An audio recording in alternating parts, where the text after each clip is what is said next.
পরেরটা ভাইবা। আচ্ছা, ভাইবা পার্টটা নিয়ে কি কথা বলবো নাকি সরাসরি এন্ডিং এ চলে যাব? আপনাদের ইচ্ছা। বলবো বলবো না? কারা কারা হাত তোলেন?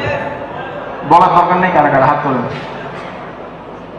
আচ্ছা, তবে যাদের দেরি হচ্ছে, আমি জানি দেরি হচ্ছে, চলে যেতে পারেন, আমার কোনো সমস্যা নাই আর কি, কোনো সমস্যা নেই।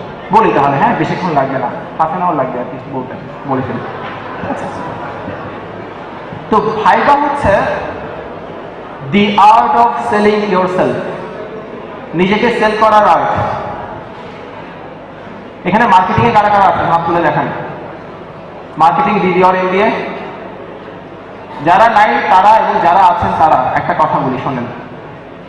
আমরা প্রত্যেকটা মানুষ প্রত্যেকটা মুহূর্তে নিজেকে সেল করি।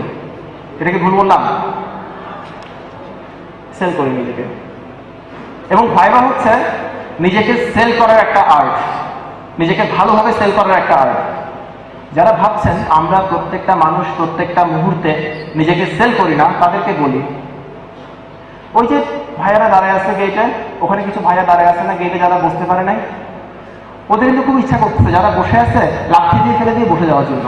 ভাই ইচ্ছা করতেছে না? ভাই করতেছে, কিন্তু ওনারা কিন্তু করতেছে না। কারণ করলে আপনারা বলবেন কি, ছি ছি তুমি এত খারাপ, ওই জন্যই করতেছে না। আমার খুব ইচ্ছা করতেছে, এই মনে করেন আপনাদের মধ্যে একজনকে তো ধরে ঘুষি দিই, শান্তি লাগবে অনেক। এখন আপনি যদি এই কাজটা করে আপনি ওমার সুশান্ত ভাই ঘুষিও দেয়, অসুবিধা আছে। ওই জন্য আমরা নিজেদের সবচেয়ে ভালোটাকে দেখানোর চেষ্টা করি, নিজেকে সেল করার চেষ্টা করি। এই যে আমি এতক্ষণ ধরে এত ঢং করে কথা বলতেছি, সুন্দর করে কথা বলতেছি, কেন বলতেছি বলেন? যারা আপনারা বলেন আল্লাহ সুশান্ত ভাই কি সুন্দর করে কথা বলে, এই জন্য, আর কোনো কিছুই না। তো আমরা প্রত্যেকটা মানুষ নিজেকে সেল করি। তো ভাইবার সময় কোন কোন বিষয়গুলো মাথায় রাখলে যে কোনো চাকরির ভাইবার, শুধু বিসিএস এর জন্য না, সব চাকরির জন্য ভালো হয় বলে আমার কাছে মনে হয়েছে, আমি সেই বিষয়গুলো শেয়ার করব। তবে একটা কথা বলে রাখা ভালো, আমি আমার লাইফে ভাইবা পরীক্ষা দিয়েছি মাত্র দুটো, যেখানে ভাইবার মার্কসটা ম্যাটার করে। একটা হচ্ছে বিসিএস, একটা হচ্ছে আইবিএ। আল্লাহর অশেষ সহমতে, ঈশ্বরের অসীম কৃপায় দুটোতেই ফার্স্ট হয়েছে। তা আমি শুধু এইটুকুই শেয়ার করব, আমার স্বল্প অভিজ্ঞতা। তবে হ্যাঁ, ভাইবা পরীক্ষা দিয়েছেন এই ধরনের কমপক্ষে 200 মানুষের সাথে আমি কথা বলছি, তাদের অভিজ্ঞতাগুলো আমার স্লাইডে আছে। সো এই স্লাইডগুলো, পরের স্লাইডগুলো আমি যেহেতু অনেক বেশি অভিজ্ঞ না, সব কিছু একদম হুবহু নেওয়ার দরকার নেই, আপনারা আপনাদের মতো করে নেবেন। তো ভাইবার আলোচনার শুরুতে আমরা একটা ভিডিও ক্লিপ দেখব, দয়া করে এটা দেখবেন এবং সঙ্গে সঙ্গে ভুলে যাবেন। নেক্সট,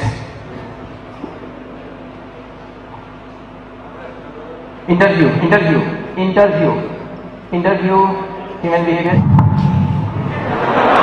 এই কাহিনী যেন না হয়, আগে থেকে প্রিপারেশন লাগবে। এই কাহিনী হলে কিন্তু কাহিনী হয়ে যাবে। হ্যাঁ, আচ্ছা, পরেরটা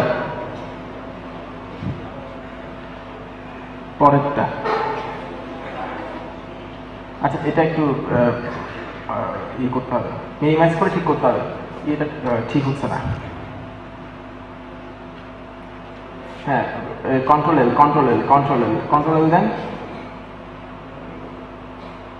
কন্ট্রোল এল হচ্ছে না। Thank you. তো ভাইবা পরীক্ষার জন্য আসলে কোনো প্যাটার্ন নাই আমার যতটুকু মনে হয়, এবং ভাইবা পরীক্ষাতে ভালো করার জন্য অনেকগুলো টেকনিক আছে। আপনি যদি একটু গুগলে সার্চ করেন দেখবেন কমপক্ষে 100 টেকনিক পাবেন। ওই 100 টেকনিকের একটা কোনো কাজ করে না। দিস ইজ ভাইবা পরীক্ষা। কেন? ওখানে আমাদের অনেকেরই ধারণা থাকে, আমাকে এতটা প্রশ্ন করছে, অমুককে ততটা প্রশ্ন করছে, আমি চাকরি পাবো, সে পাবে না, সব ভুয়া কথা।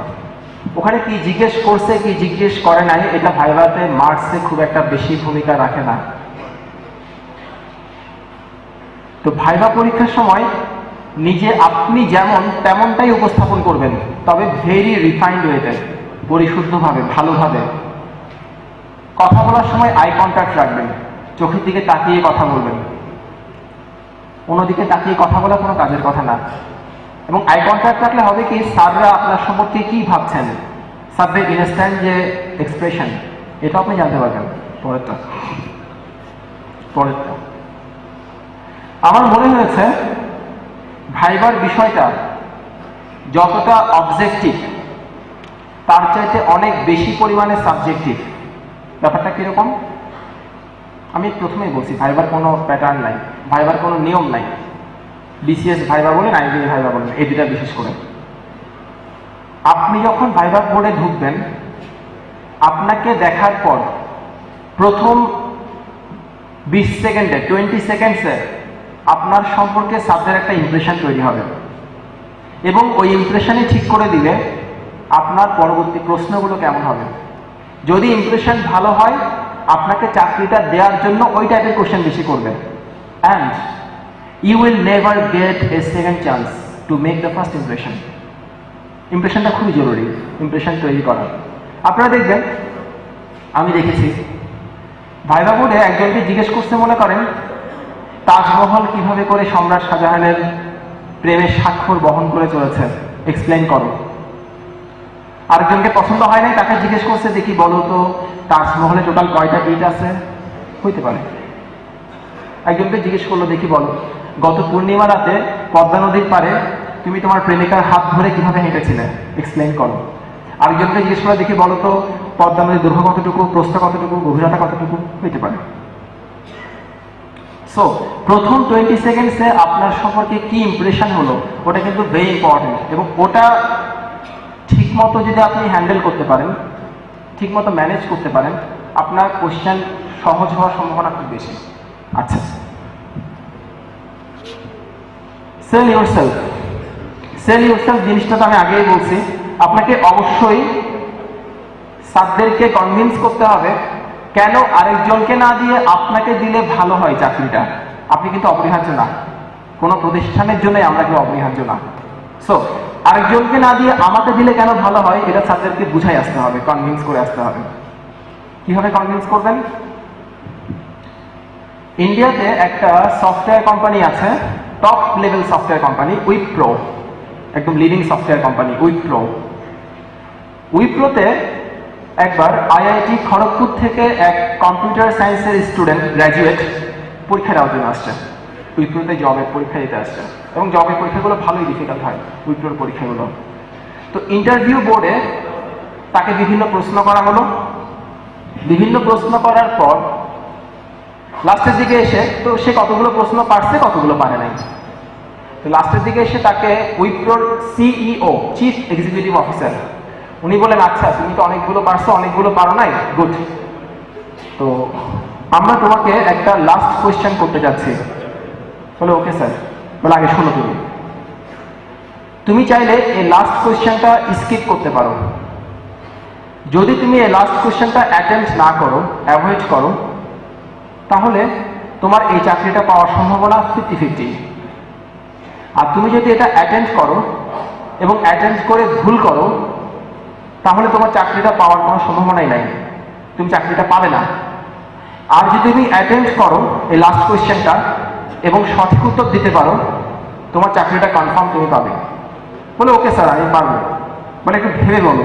বলে স্যার প্লিজ আমাকে জিজ্ঞেস করেন। বলে ওকে, লাস্ট কোয়েশ্চেন ফর ইউ। দেখি বলেন, পৃথিবীতে কোনটা আগে আসে, দিন আগে আসে নাকি রাত আগে আসে? ওই ছিল চিন্তা ভাবনা না করে আনসার, স্যার রাত আগে আসে। তখন সিইও বললেন, রাত কেন আগে আসে, দিনও তো আগে আসতে পারে। তখন ওই ছেলেটা বলল, স্যার আপনি আমাকে প্রমিস করছিলেন, লাস্ট কোয়েশ্চেন ছিল, আর কোনো প্রশ্ন করার কথা ছিল না স্যার।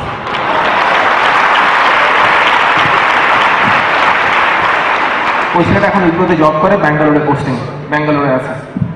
যাই হোক, বিসিএস ফরেন অ্যাফেয়ার্সে 27 বিসিএস এর এক আপু আছে, আমার ফেসবুক ফ্রেন্ড, নাম বলা যাবে না। তো আপুটা যেদিন পরীক্ষা দেওয়ার জন্য গেছে, সেদিন ছিল আপুটার জন্মদিন। ওনাকে দেখা মাত্রই স্যাররা বললেন, happy birthday to you. Thank you sir. এরপর বললেন, okay what do you do on your birthdays, তুমি তোমার জন্মদিনে কি করো? সে আনসার করলো, sir I usually plant a tree on my birthday, আমি সাধারণত আমার জন্মদিনে একটা গাছ লাগাই স্যার। ওরা তো খুব খুশি, এই মেয়ে এত এনভায়রনমেন্ট কনসিয়াস, খুবই ভালো মেয়ে, ওরা অনেক খুশি হয়েছে আনসারটাতে। তাহলে বসো মা, বসো। আমি জিজ্ঞেস করলাম, আপু আপনি কি আসলেই গাছ লাগান জন্মদিনে? উনি বললেন, ভাই আমি আমার জীবনে একটা গাছ লাগাইনি।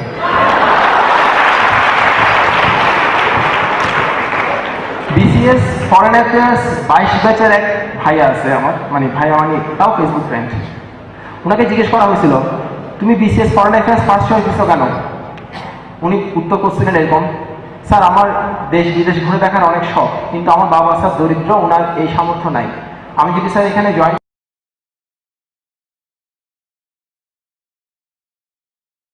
কি জানেন, কয়েকটা পয়েন্ট বলি। নাম্বার 1, আমার কিছু অবজারভেশন আছে কোয়েশ্চেন নিয়ে।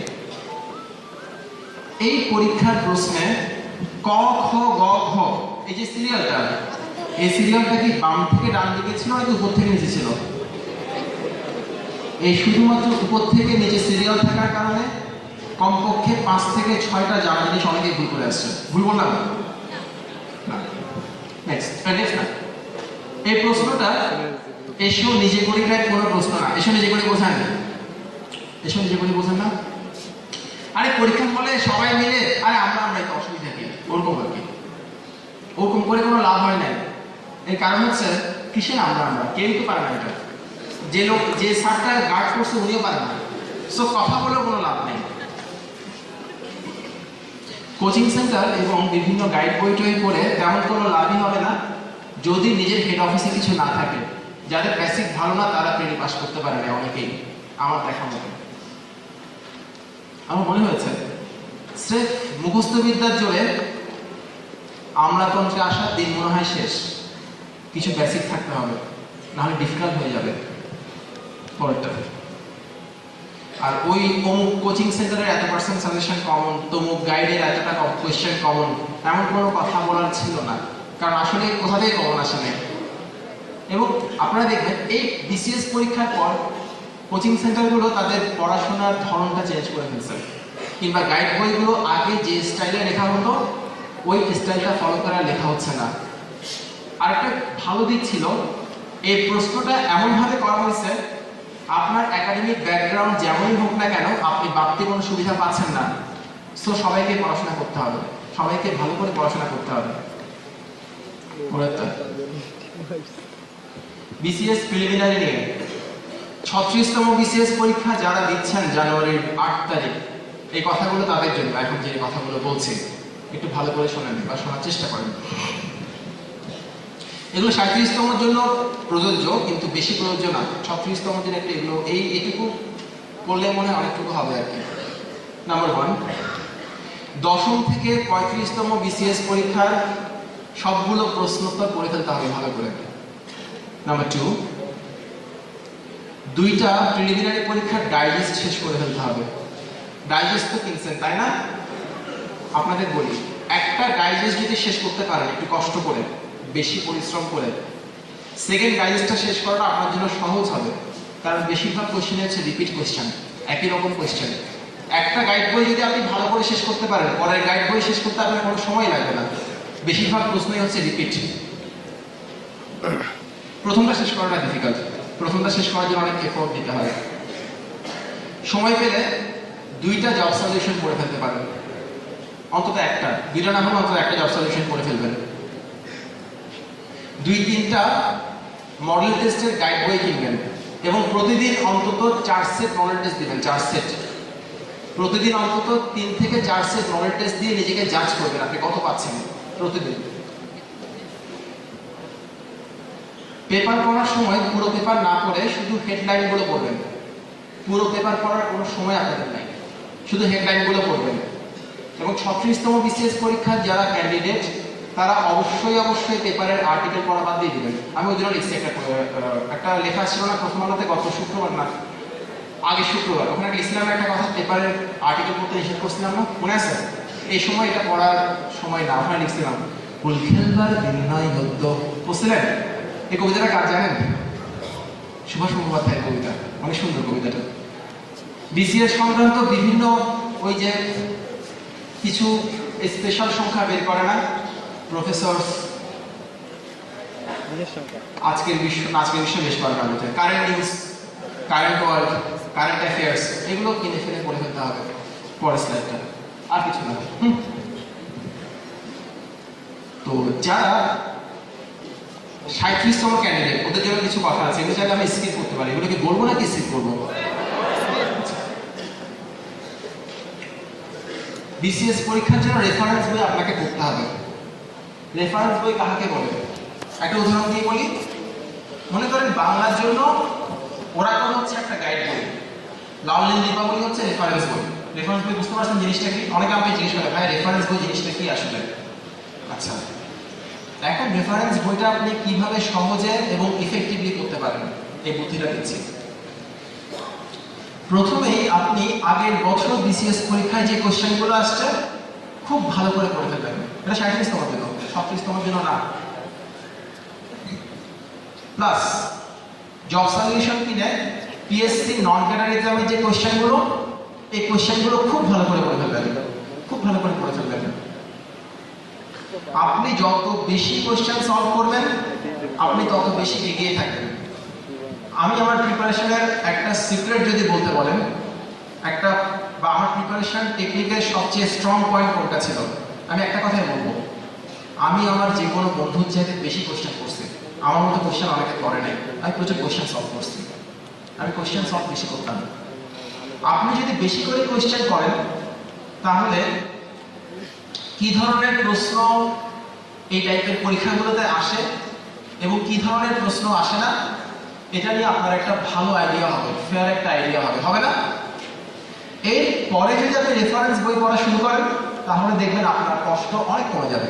যারা 37তম দিচ্ছেন, এক্সাম্পল দিয়ে বলি, ধরেন আপনি বাংলা সাহিত্যের ইতিহাসে বইটা পড়বেন। বইটা কার লেখা বলতো? মাহবুবুল আলম স্যারের লেখা। হ্যাঁ, বইটা অনেক বড় বই, কিন্তু এত বড় বই। এই বই পুরোটা পড়া কিন্তু ডিফিকাল্ট, মনে রাখা আরো ডিফিকাল্ট। আপনি যেটা করতে পারেন, বিসিএস এর আগের বছরের প্রশ্ন এবং পিএসসির অন্যান্য কোয়েশ্চেনগুলো থেকে সাহিত্য পাঠটা ভালো করে পড়ে ফেলেন, কি কি কোয়েশ্চেন আসছে। প্লাস এই সাহিত্য পাঠটা কিন্তু লিখিত পরীক্ষাতেও আসে, জানেন না? লিখিত পরীক্ষাতেও আসে। আপনি যে কোনো একটা প্রকাশনীর গাইড কিনে আগের বছর কি কি কোয়েশ্চেন আসছে সাহিত্যতে একটু ভালো করে দেখে নেন। এরপরে যদি আপনি বাংলা সাহিত্যের ইতিহাস পড়া শুরু করেন তাহলে আপনি অবাক হয়ে যাবেন, ওই বইয়ের মাত্র 3 ভাগে 2 ভাগ পড়লেই চলে, পুরো বই পড়ে রাখার কোনো দরকার নেই, দাগিয়ে দাগিয়ে পড়বেন। সো প্রথমে রেফারেন্স বই পড়ে এরপরে প্রশ্ন সলভ না করে আমরা কি করব? প্রশ্ন সলভ করার সময় রেফারেন্স বই পড়বো, উল্টা উল্টা। আপনার কষ্ট অনেক কমে যাবে এবং পরিশ্রমটা কাজে রাখবে, ভালোভাবে পরিশ্রম করতে পারবেন। আচ্ছা, পরেরটা একটা গুড নিউজ দিচ্ছি সবাইকে এবং সবার বিশাল একটা কষ্ট কমাই দিচ্ছে, সত্যি সত্যি কমাই দিচ্ছে। শোনেন, প্রিলিমিনারি পরীক্ষার জন্য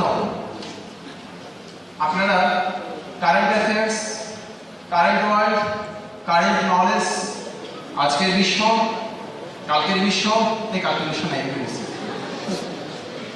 নতুন বিশ্ব, পুরান বিশ্ব না পুরান বিশ্ব নাই, অর্থনৈতিক সমীক্ষা, এই বইগুলো পড়েন না? পড়েন তো? কারা কারা পড়েন হাত তোলেন? আরে সবাই পড়েন, হাত তুলে বলতেছেন না, আমি জানি। এই বইগুলো পড়বেন না, এই বইগুলো পড়ার দরকার নাই। কষ্ট কিন্তু অনেক কমে গেছে। এই বইগুলো পড়া যে কি পরিমাণ অমানুষের কাজ, কি পরিমাণ অমানুষিক পরিশ্রম করতে হয়, এই বইগুলো প্রিলির জন্য লাগে না, লিখিত পরীক্ষার জন্য লাগে না, শুধুমাত্র ভাইবার জন্য কাজে লাগে, আর কাজে লাগে না। এগুলো পড়া বন্ধ করে দেন। কেন বন্ধ করবেন? কারণটা আমি একেবারে প্রিসাইসলি বলছি, একটু খেয়াল করেন কারণটা। আমি যেহেতু নতুন ছিলাম, ক্যান্ডিডেট হিসাবে নতুন ছিলাম, জানতাম না বিষয়গুলো, তখন সবাই যেহেতু পড়ে আমি পড়াশোনা করছি কারেন্ট অ্যাফেয়ার্স। আমার যেহেতু মেমোরি খুব একটা শার্প না, আমি মনে রাখতে পারি না, তখন দেখলাম কি অতিরিক্ত পরিশ্রম করতে হয় এগুলো পড়ার জন্য, অনেক প্রেশার পড়ে। আমি আমার কথা বলতেছি, অনেক বেশি পরিশ্রম করতে হয়। তখন চিন্তা করলাম আসলে আমি এটা করতেছি কেন, এটা না করলে কি হবে। আমার অলওয়েজ ফাঁকিবাজি বুদ্ধিগুলো ভালো ছিল আর কি, না করলে কি হবে। আচ্ছা, তখন আমি দেখলাম বিভিন্ন বিসিএস পরীক্ষায়, আমাদের সময় 100 মার্কসের পরীক্ষা হতো, ওই যে current affairs, current world, current knowledge, এই বিষয়গুলো এই বইগুলোতে একেবারে সাম্প্রতিক কিছু তথ্য দেওয়া থাকে, যে তথ্যগুলো কোনো গাইড বইতে নেই। আমি প্রচুর গাইড করতাম, যে তথ্যগুলো কোনো গাইড বইতে পাওয়া যায় না, শুধুমাত্র ওই বইগুলোতে পাওয়া যায়, বাকি সবগুলোই গাইড বইতে পাওয়া যায়। যা যা লাগে। তার মানে সাম্প্রতিক বিষয় থেকে জানতে হলে আমাকে ওই বইগুলো কষ্ট করে পড়তে হবে। এরপর আমি কোয়েশ্চেন ঘাটা শুরু করলাম, নন ক্যাডার পরীক্ষার প্রশ্ন এবং বিসিএস পরীক্ষার প্রশ্ন। সাম্প্রতিক বিষয় থেকে আসলেই পরীক্ষায় কয়টা কোয়েশ্চেন আসে এটা জানার চেষ্টা করলাম একেবারে সাম্প্রতিক বিষয় থেকে। আমি দেখলাম কি কোয়েশ্চেন আসে খুব বেশি হলে 3 থেকে 4টা, এর বেশি আসে না রিসেন্ট টপিক থেকে, একেবারে রিসেন্ট টপিক থেকে। আর আপনাদের পরীক্ষা 200%, তাহলে আপনাদের কয়টা আসতে পারে? ডাবল করে কয়টা হয়? 8টায় তুললাম আমি অসম থেকে, 7 থেকে 8টা আসবে আপনার সাম্প্রতিক বিষয় থেকে। আচ্ছা, এর মানে দাঁড়ালো এই, আপনি কারেন্ট অ্যাফেয়ার্স বা এই জাতীয় বইগুলো না পড়লে আপনি 7 থেকে 8টা প্রশ্ন উত্তর করতে পারবেন না, তাই তো নাকি?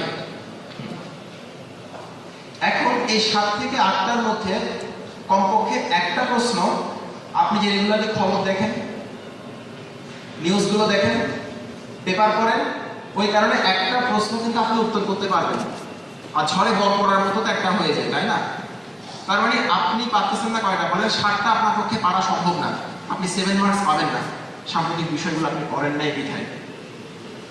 Current affairs, current world, current knowledge, আজকের বিশ্ব বা অর্থনৈতিক সমীক্ষা, এই পিকুলিয়ার বিরক্তিকর বইগুলো পড়ার জন্য যে পরিমাণ পরিশ্রম করতে হয়, ওই পরিমাণ পরিশ্রম যদি আপনি বাংলার জন্য করেন, ইংরেজির জন্য করেন, অঙ্কের জন্য করেন, বিজ্ঞানের জন্য করেন, তাহলে আপনার মার্কস বাড়বে কমপক্ষে 50 থেকে 60। এখন আপনি আমাকে বলেন কোনটা আপনার জন্য ভালো প্রিলিমিনারি পরীক্ষায়, বলেন। সেকেন্ড অ্যাপ্রোচটা, এই কারণে আমি বলছি এগুলো পড়া বাদ দিয়ে ওই বইগুলো বেশি করে পড়তে। তবে একটা কথা কি, আমি দেখছি কারেন্ট অ্যাফেয়ার্স যখন আমি পড়তাম, যেহেতু আমি কিছুই পারতাম না কারেন্ট অ্যাফেয়ার্সের, তখন কারেন্ট অ্যাফেয়ার্স পড়লে, আজকের বিশ্ব পড়লে বা অর্থনৈতিক সমীক্ষা পড়লে আমার কাছে মনে হতো যে করতেছি মনে হতো নিজের কাছে। এটা অনেক থেকে অসম্ভব কঠিন, অসম্ভব কঠিন, পড়লেও মনে থাকে না। আমি আপনাদের বলবো যে প্রশ্নগুলো আপনার পড়লে মনে থাকে না, সে প্রশ্নগুলো আবার পড়েন। যদি তারপরও মনে না থাকে আবারও পড়েন, যদি তারপরও মনে না থাকে না পড়বেনই না। কিছু কিছু প্রশ্নকে মাফ করে দিতে হবে, খাই খাই স্বভাব বাদ দিতে হবে। আমি দেখছি কি অনেক সময় ওই কঠিন প্রশ্ন কিন্তু 1 মার্কস, সহজ প্রশ্ন 1 মার্কস। একটা কঠিন প্রশ্ন পড়ার জন্য আপনি যে পরিমাণ সময় নষ্ট করতেছেন, ওই সময়ে 10টা সহজ প্রশ্ন মনে রাখা যায়, আপনার জন্য কিন্তু ওটা বেশি লাভজনক। একটু এই বিষয়গুলো একটু বিবেচনা করে করবেন, ভেবে পড়বেন, ভালো হবে। পরেরটা, পথের পাঁচালী, অন্তরালের পাঁচালী।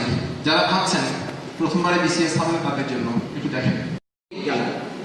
নদী বিজ্ঞানের একটা সুন্দর সংজ্ঞা দিলাম, ওই সংজ্ঞাটা একজন নদী বিজ্ঞানীর, এবং খুব সম্ভবত সেই নদী বিজ্ঞানী কখনোই জন্মগ্রহণ করেন নাই। এরপরে ভাবলাম চোখ বন্ধ করে নদীতে কি কি হয়। নদীতে নৌকা যায়, নৌকার মধ্যে মালটাল থাকে, বিভিন্ন ধরনের পণ্য থাকে, এটা একটা অর্থনৈতিক গুরুত্ব। নদীর পাড়ে কিছু লোক বসবাস করে, ওরা নদীর মাছ ধরে, এটা একটা অর্থনৈতিক গুরুত্ব। এভাবে বানাচ্ছি কোটেশন, মানে পয়েন্ট বানাচ্ছি, খালি 14টা পয়েন্ট লিখছিলাম, আমার এখনো মনে আছে। 14টা বা 18টা কিছু একটা হবে, মানে নট লেস দেন 14 পয়েন্ট বানাই ফেলছি। শুধু তাই না, কোটেশনও দিছি ভাই। চিন্তা করলাম কোটেশন ছাড়া কিভাবে লিখবো। এখন নদী নিয়ে লিখেন এই ধরনের একজন লোকের নাম বলেন তো, ফেমাস লোক। আইনুল নিশাত স্যার। আইনুল নিশাত, বিখ্যাত মানুষ আইনুল নিশাত স্যার। জামিলুর রাজা চৌধুরী। জামিলুর রাজা চৌধুরী, রাইট। এখন ওনাদের কলমগুলো পড়া ছিল আর কি। ওনারা নদীর নাব্যতা নিয়ে অনেক কিছু লিখছে, এবং ওই পাণ্ডিত্যপূর্ণ আর্টিকেলগুলো আল্লাহর রহমতে আমার পড়া ছিল। ভাবলাম নদী নিয়ে যখন লিখতেছি, তো আইনুল নিশাত স্যার কিছু লিখুক না আমার জন্য, অসুবিধা কি। লিখছিল, অসুবিধা হয় না কোনো। স্যার খুব দয়ালু, লিখে দিচ্ছিল। স্যারকে দিয়ে অনেক কিছু লিখাইছে, এবং এগুলোকে দেখলে কিন্তু মানে বিশ্বাসযোগ্যই মনে হবে। এর কারণ হলো আমার রিডিং হ্যাবিট ভালো ছিল, আমার রিডিং হ্যাবিট খারাপ ছিল, দেখলে বিশ্বাসযোগ্যই মনে হবে। আমাদের ট্রেনিং হচ্ছিল এখানে পিএডিসিতে পাশে, ফাউন্ডেশন ট্রেনিং হয়েছিল। তো ট্রেনিংয়ে একদিন আইনুল নিশাত স্যার ক্লাস নিতে আসছে, আমার তো মনে আছে। ইয়েস, তখন স্যার ক্লাস নিচ্ছে, আমার মাথার মধ্যে মানে এই গানটা বাজতেছে, তুমি না থাকলে রিটেনটা এত বৃষ্টি হতো না। এত ভালো লাগছে স্যারকে, খুবই ভালো লাগছে স্যারকে, মনে হচ্ছে পৃথিবীর সবচেয়ে কিউট মানুষ। হাসতেছিলাম, ওই ক্লাসে আমি ঘুমাই নাই। পরে চিন্তা করলাম স্যারকে একটা ধন্যবাদ দেওয়া দরকার। আমি আবার খুব কৃতজ্ঞতা প্রকাশ করতে পছন্দ করি মানুষকে। তো ক্লাস শেষে এত বড় মানুষ, আমি সামনে বের হয়ে যাই, আমি বড় মানুষ থেকে দূরে থাকি, একটু সামনাসামনি যাই না খুব একটা। দূর থেকে সালাম দিলাম, স্যার সালামের উত্তর দিলেন, বলে স্যার একটা ছোট কথা ছিল। বলে কি, এদিকে আসো বলো। বলে আমি বললাম স্যার থ্যাংক ইউ। স্যার বলে কি আজকে ক্লাসের জন্য? না স্যার ঠিক আছে স্যার থ্যাংক ইউ, এটা বলে আমি দৌড় মারছি, আর কোনো কথা বলি না। তো এই কাজটা আপনারা করতে পারেন যখন 37তম ক্যান্ডিডেটরা যারা পেপার তো পড়ছেন নিশ্চয়ই, পেপার পড়ার সময় এই ধরনের কিছু ম্যাটেরিয়াল সংগ্রহ করে রাখেন, অনেক কাজে লাগবে। আচ্ছা আপনারা অনেকে ভাবতেছেন না আমি সব চুরি করে পাশ করে আসছি। আরে ভাই আমার 35% জেনুইন ছিল, 65% ভুয়া ছিল। টেবিলও বানাই দিছি, ডাটাও বানাই দিছি ভাই, সেই রকম কোনো ব্যাপার না। একটা মুভি দেখেন পারলে, catch me if you can, দেখছেন কেউ? ওনাকে আমি বস ডাকি। কার মুভি বলেন তো? যে জোরে বলেন। ক্যাপ্রিওর মুভি। এই বেটা কেন যে অস্কার পাই না আমার মাথায় আসে না। ওটা দেখবেন। চুরিবিদ্যা বড় বিদ্যা যে ধরা না করে, ধরা পড়ে নেই, সমস্যা হয় না, অনেক বড় চোর হইতে হবে। এবং সেটা হওয়ার জন্য কি বাড়াতে হবে? স্কিল, রিডিং হ্যাবিট বাড়াতে হবে। যাদের রিডিং হ্যাবিট ভালো না তারা কি করবেন জানেন? তারা করবেন বাংলাদেশের অর্থনৈতিক সমস্যা নিয়ে কোটেশন বানাবেন, নাম দিবেন জাফর ইকবাল, বিশাল একটা ঘোড়া টিম পাবে। আচ্ছা পরেরটা, আইবিএ ভর্তি পরীক্ষা 7-17। এখানে এই নোটটাতে আমি লিখেছি আইবিএ ভর্তি পরীক্ষার কোন পার্টটা কোন বই থেকে করতে হবে, কতটুকু করতে হবে, বইয়ের নাম সহ লিখে দেওয়া আছে। এটা আমি পড়ে শোনাচ্ছি না, পড়ার কিছু নাই, স্কিপ করে যাব, ফেসবুকে শেয়ার করব, পড়ে নিয়েন, আসলে পড়ে নিয়েন, এটা কাজে আসবে এই নোটটা। আচ্ছা পরেরটা ভাইবা। আচ্ছা ভাইবা পার্টটা নিয়ে কি কথা বলবো নাকি সরাসরি এন্ডিংয়ে চলে যাবো, আপনাদের ইচ্ছা? বলবো না, কারা কারা হাত তোলেন, বলার দরকার নেই, কারা কারা হাত তোলেন। আচ্ছা তবে যাদের দেরি হচ্ছে, আমি জানি দেরি হচ্ছে, চলে যেতে পারেন, আমার কোনো সমস্যা নাই আর কি, কোনো সমস্যা নেই। বলি তাহলে, হ্যাঁ বেশিক্ষণ লাগবে না, হাফ অ্যান আওয়ার লাগবে আর কি বলতে, বলে ফেলি। আচ্ছা তো ভাইবা হচ্ছে দি art of selling your self, নিজেকে সেল করার আর্ট। এখানে মার্কেটিংয়ে কারা কারা আছেন হাত তুলে দেখেন। Marketing Bibi or MBA? যারা নাই তারা এবং যারা আছেন তারা একটা কথা বলি শোনেন, আমরা প্রত্যেকটা মানুষ প্রত্যেকটা মুহূর্তে নিজেকে সেল করি। এটা কি ভুল বললাম?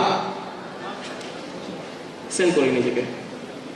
এবং ভাইবা হচ্ছে নিজেকে সেল করার একটা আর্ট, নিজেকে ভালোভাবে সেল করার একটা আর্ট।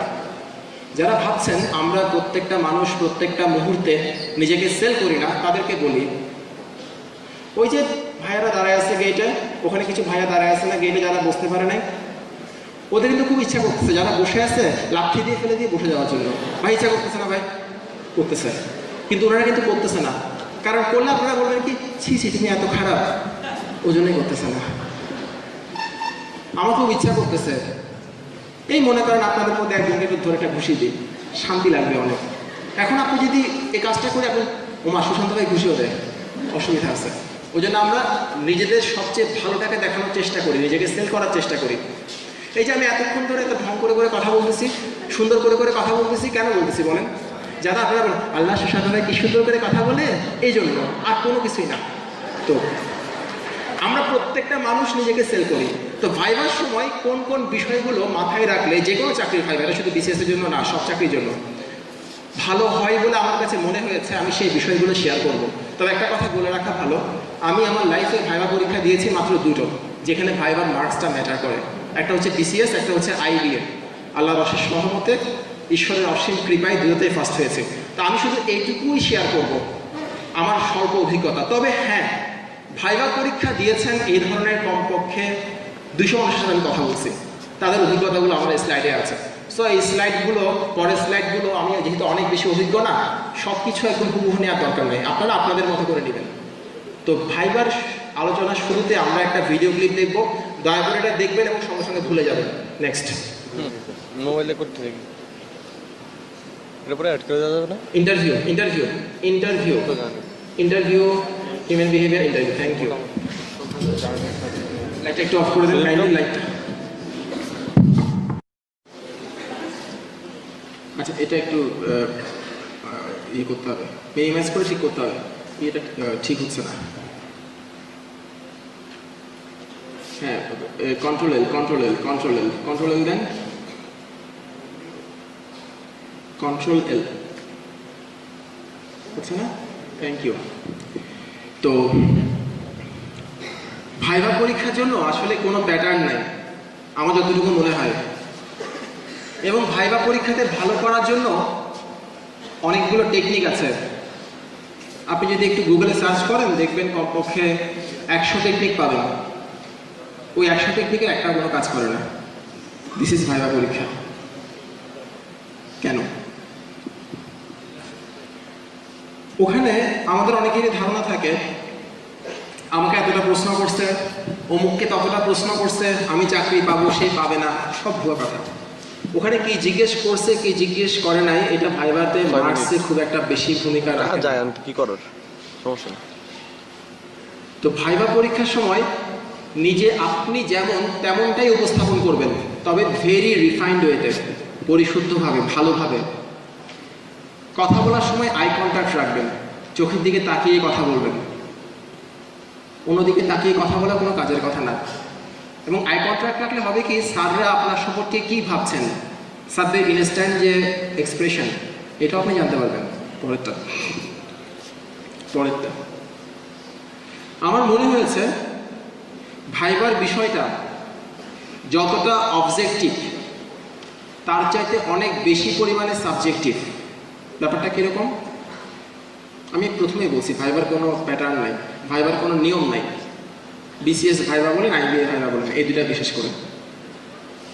আপনি যখন ভাইবা বোর্ডে ঢুকবেন, আপনাকে দেখার পর প্রথম 20 সেকেন্ডে 20 সেকেন্ডসে আপনার সম্পর্কে স্যারদের একটা ইমপ্রেশন তৈরি হবে, এবং ওই ইমপ্রেশনই ঠিক করে দিলে আপনার পরবর্তী প্রশ্নগুলো কেমন হবে। যদি ইমপ্রেশন ভালো হয়, আপনাকে চাকরিটা দেওয়ার জন্য ওই টাইপের কোশ্চেন বেশি করবে। And you will never get a second chance to make the first impression. ইমপ্রেশনটা খুবই জরুরি, ইমপ্রেশন তৈরি করা। আপনারা দেখবেন, আমি দেখেছি ভাইভা বোর্ডে একজনকে জিজ্ঞেস করছে, মনে করেন তাজমহল কিভাবে করে সম্রাট শাহজাহানের প্রেমের স্বাক্ষর বহন করে চলেছে, এক্সপ্লেন করো। আরেকজনকে পছন্দ হয় নাই, তাকে জিজ্ঞেস করছে, দেখি বলো তো তাজমহলে টোটাল কয়টা ইট আছে, হইতে পারে। একজনকে জিজ্ঞেস করলো, দেখি বলো গত পূর্ণিমা রাতে পদ্মা নদীর পারে তুমি তোমার প্রেমিকার হাত ধরে কিভাবে হেঁটেছিলে, এক্সপ্লেন করো। আরেকজনকে জিজ্ঞেস করে, দেখি বলো তো পদ্মা নদীর দৈর্ঘ্য কতটুকু, প্রস্থ কতটুকু, গভীরতা কতটুকু, হইতে পারে। সো প্রথম 20 সেকেন্ডসে আপনার সম্পর্কে কি ইমপ্রেশন হলো, ওটা কিন্তু ভেরি ইম্পর্টেন্ট। এবং ওটা ঠিকমতো যদি আপনি হ্যান্ডেল করতে পারেন, ঠিকমতো ম্যানেজ করতে পারেন, আপনার কোশ্চেন সহজ হওয়ার সম্ভাবনা খুব বেশি। আচ্ছা, সেল ইউরসেলফ জিনিসটা তো আমি আগেই বলছি। আপনাকে অবশ্যই স্যারদেরকে কনভিন্স করতে হবে কেন আরেকজনকে না দিয়ে আপনাকে দিলে ভালো হয় চাকরিটা। আপনি কিন্তু অপরিহার্য না, কোনো প্রতিষ্ঠানের জন্য আমরা কেউ অপরিহার্য না। সো আরেকজনকে না দিয়ে আমাকে দিলে কেন ভালো হয়, এটা স্যারদেরকে বুঝাই আসতে হবে, কনভিন্স করে আসতে হবে। কিভাবে কনভিন্স করবেন? ইন্ডিয়াতে একটা সফটওয়্যার কোম্পানি আছে, top level software company, Wipro, একদম লিডিং সফটওয়্যার কোম্পানি উইপ্রোতে একবার আইআইটি খড়গপুর থেকে এক কম্পিউটার সায়েন্সের স্টুডেন্ট গ্র্যাজুয়েট পরীক্ষা দেওয়ার জন্য আসছে। উইপ্রোতে জবের পরীক্ষা দিতে আসছে, এবং জবের পরীক্ষাগুলো ভালোই ডিফিকাল্ট হয় উইপ্রোর পরীক্ষাগুলো। তো ইন্টারভিউ বোর্ডে তাকে বিভিন্ন প্রশ্ন করা হলো। বিভিন্ন প্রশ্ন করার পর লাস্টের দিকে এসে, তো সে কতগুলো প্রশ্ন পারছে, কতগুলো পারে নাই। তো লাস্টের দিকে এসে তাকে উইপ্রোর সিইও, চিফ এক্সিকিউটিভ অফিসার, উনি বলেন, আচ্ছা তুমি তো অনেকগুলো পারছো, অনেকগুলো পারো নাই, গুড। তো আমরা তোমাকে একটা লাস্ট কোয়েশ্চেন করতে যাচ্ছি। বলে ওকে স্যার। বলে আগে শোনো, তুমি চাইলে এই লাস্ট কোয়েশ্চেনটা স্কিপ করতে পারো। যদি তুমি এই লাস্ট কোয়েশ্চেনটা অ্যাটেম্প্ট না করো, অ্যাভয়েড করো, তাহলে তোমার এই চাকরিটা পাওয়ার সম্ভাবনা 50-50। আর তুমি যদি এটা অ্যাটেম্প্ট করো এবং অ্যাটেম্প্ট করে ভুল করো, তাহলে তোমার চাকরিটা পাওয়ার কোনো সম্ভাবনাই নাই, তুমি চাকরিটা পাবে না। আর যদি তুমি অ্যাটেম্প্ট করো এই লাস্ট কোয়েশ্চেনটা এবং সঠিক উত্তর দিতে পারো, তোমার চাকরিটা কনফার্ম তুমি পাবে। বলে ওকে স্যার আমি পারবো। বলে একটু ভেবে বলো। বলে স্যার প্লিজ আমাকে জিজ্ঞেস করেন। বলে ওকে, লাস্ট কোয়েশ্চেন ফর ইউ। দেখি বলেন, পৃথিবীতে কোনটা আগে আসে, দিন আগে আসে নাকি রাত আগে আসে? ওই ছেলে চিন্তা ভাবনা না করে আনসার স্যার রাত আগে আসে। তখন সিইও বললেন রাত কেন আগে আসে, দিনও তো আগে আসতে পারে। তখন ওই ছেলেটা বলল স্যার আপনি আমাকে প্রমিস করছিলেন, লাস্ট কোয়েশ্চেন ছিল, আর কোনো প্রশ্ন করার কথা ছিল না স্যার।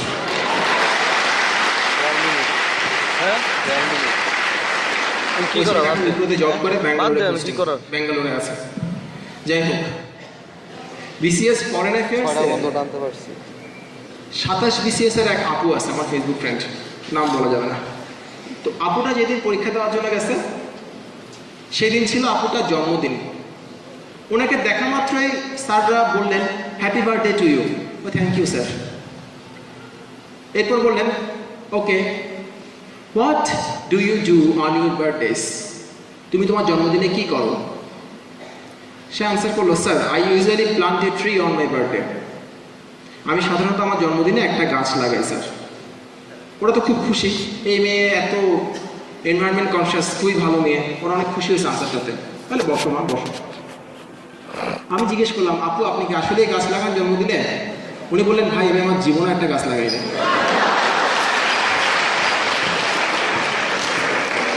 বিসিএস ফরেন অ্যাফেয়ার্স 22 ব্যাচের এক ভাইয়া আছে আমার, মানে ভাইয়া মানে তাও ফেসবুক ফ্রেন্ড।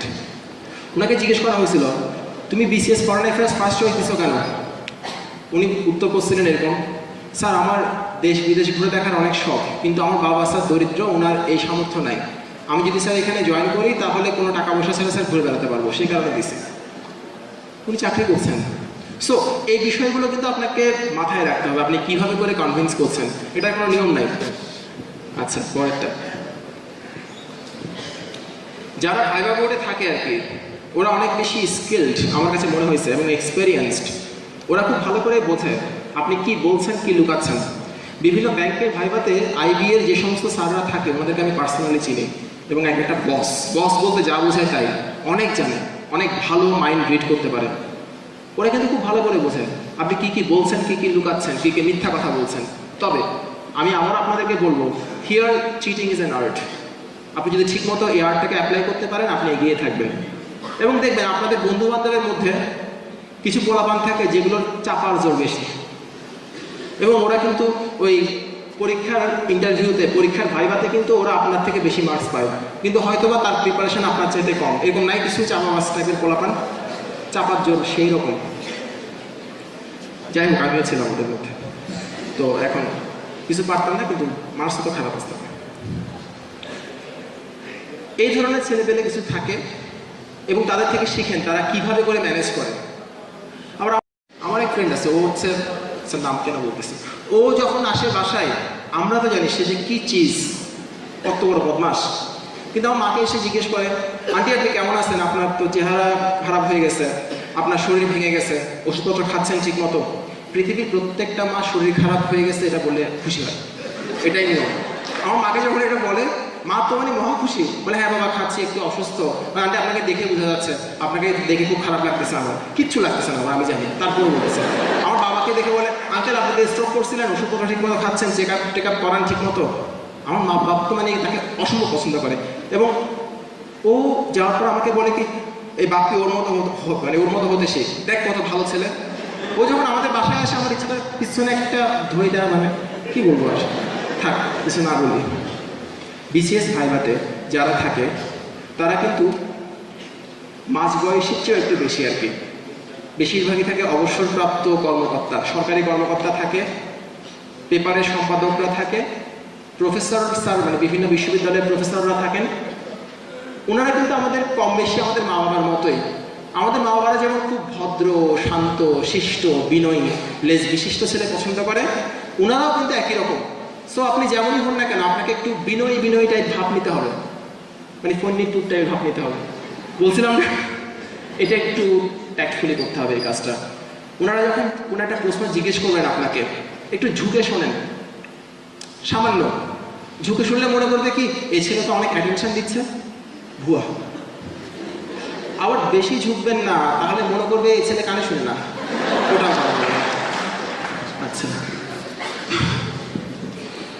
আমাকে জিজ্ঞেস করছিল কোথা থেকে জানেন, সাহিত্য থেকে, 30তম BCS। আচ্ছা, আমি ভাইবা এক্সপিরিয়েন্সটা শেয়ার করবো, সময় হলে শেয়ার করবো। আমাকে জিজ্ঞেস করছিল সাহিত্য থেকে, অথচ দেখেন আমার পড়াশোনার সঙ্গে সাহিত্য যায় না, কিন্তু ওখানে এক সচিব স্যার ছিলেন, অবসরপ্রাপ্ত সচিব, উনি কথাবার্তায় ধরে ফেলছে যে literature is my cup of tea, ধরে ফেলছে। এবং লিটারেচার থেকে অনেকগুলো প্যাচাইছে আমাকে, অনেক টাইপের প্যাচাইছে, সংস্কৃত সাহিত্য, বাংলা সাহিত্য, ইংরেজি সাহিত্য। আমি তো অনেক খুশি, আমাকে কম্পিউটার সায়েন্স থেকে যে জিজ্ঞেস করেন, আমি এটাও অনেক খুশি।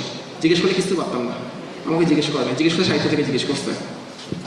আচ্ছা, তো সিভিল সার্ভিসে একটাই রুলটা হচ্ছে ওবে অর লিভ, আর কোনো নিয়ম নাই ভাই। শুধু সিভিল সার্ভিসে কেন, কর্পোরেটেও সেম নিয়ম।